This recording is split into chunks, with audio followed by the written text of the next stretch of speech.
Let's be real, the last few weeks have not been easy if you're an Arsenal fan. You lost the Carabao Cup final to Man City.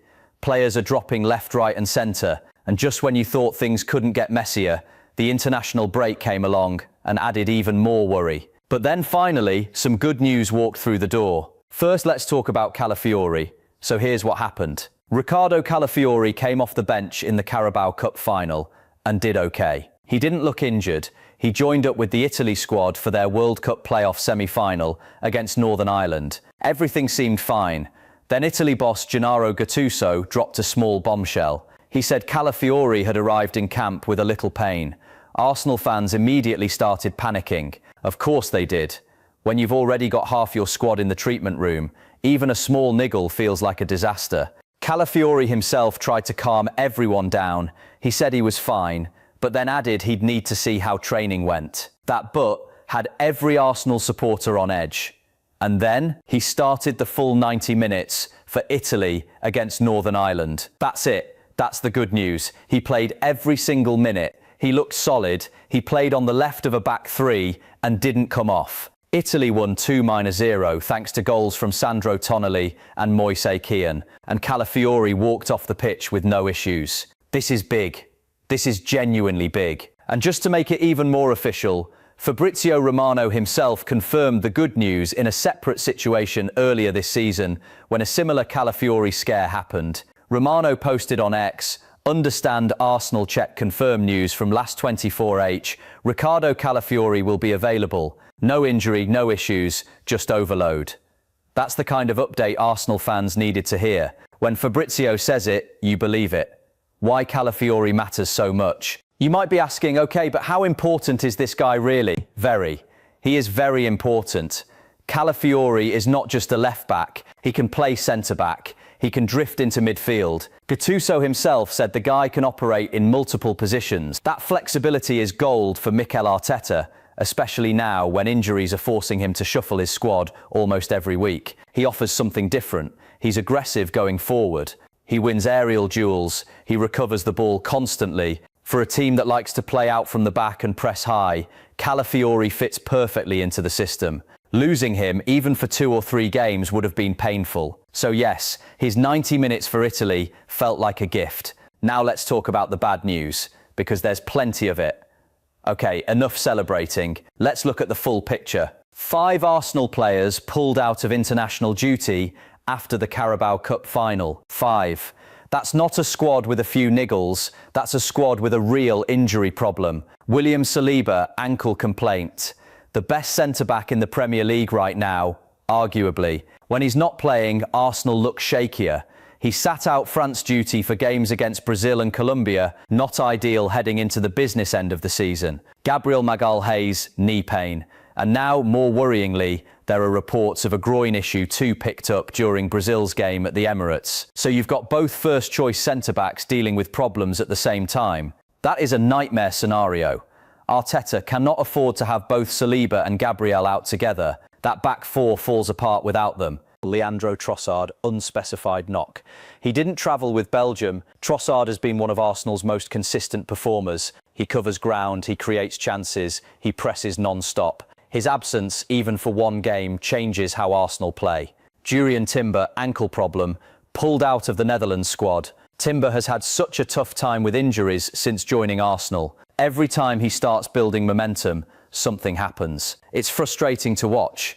The good news is he's expected back soon. Martin Odegaard, the captain.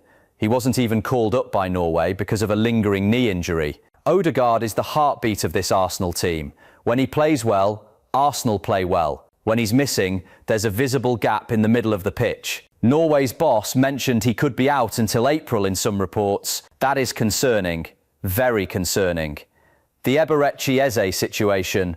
Now this one hit a bit different. Eze withdrew from the England squad after the Carabao Cup final. He was already struggling with a calf problem that kept him out at Wembley. And now, he's looking at 4 to 6 weeks on the sidelines. That's a big chunk of the run-in.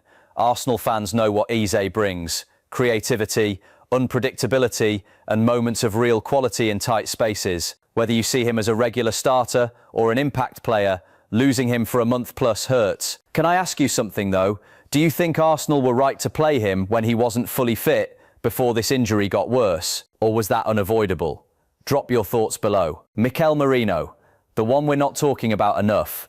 Can we spend a second on Merino? The man had surgery on a rare and serious foot bone injury. He's not coming back anytime soon. His target is the World Cup with Spain, not Arsenal's run-in. That tells you everything about the timeline. Merino arrived in the summer with so much excitement. He was supposed to add that physical box-to-box energy in central midfield, and then he got injured almost immediately. It's just been one setback after another. The scary part, Arsenal haven't really replaced what he was supposed to bring. They've managed, but managing is different from thriving.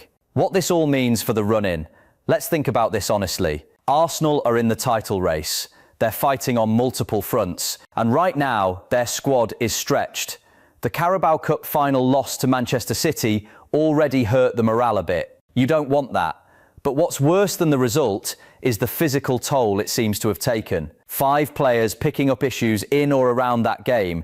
That's not a coincidence. That's a squad being pushed to its limits. Arteta is a brilliant manager, but even brilliant managers can't coach around injuries of this scale. When your 2 first-choice centre-backs, your captain, your left-back and your creative midfielder are all dealing with problems, that's a squad depth crisis. Now here's the slightly more hopeful part. Timber and Odegaard are both expected back soon. If those 2 return in the next couple of weeks, Arsenal suddenly have more options and more quality back in the building. That changes things.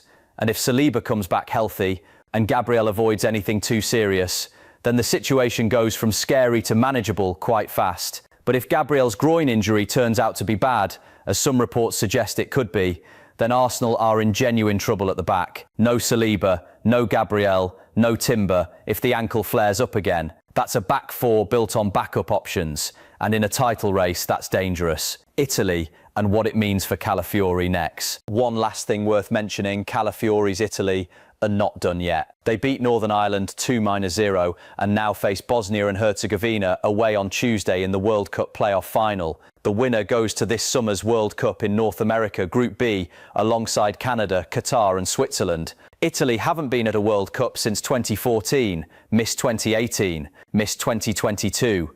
For a footballing nation that proud, that's been genuinely painful. Now they have one more chance, and Calafiori is right in the middle of that fight. The Arsenal fan in you wants him to come through that game unharmed. The Italy fan in him wants to go to the World Cup. Both things can be true, but after 90 minutes against Northern Ireland, plus what's coming on Tuesday, that's a lot of minutes on top of what's already been a long, demanding season. Arsenal fans will be watching that game with one eye on the result and one eye on Calafiori's legs. Do you think it's fair that club players have to carry this kind of risk during international breaks, especially when their clubs are fighting for major trophies? Let me know what you think. Final thoughts. Look, Arsenal are still in this. The title race, the cup competitions, everything.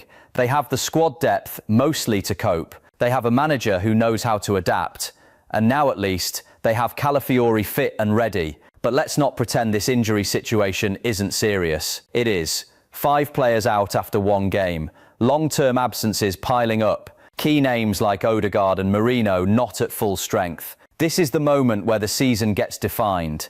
Not in the easy games, in the moments when everything is against you and you still find a way. Can this Arsenal squad find that way?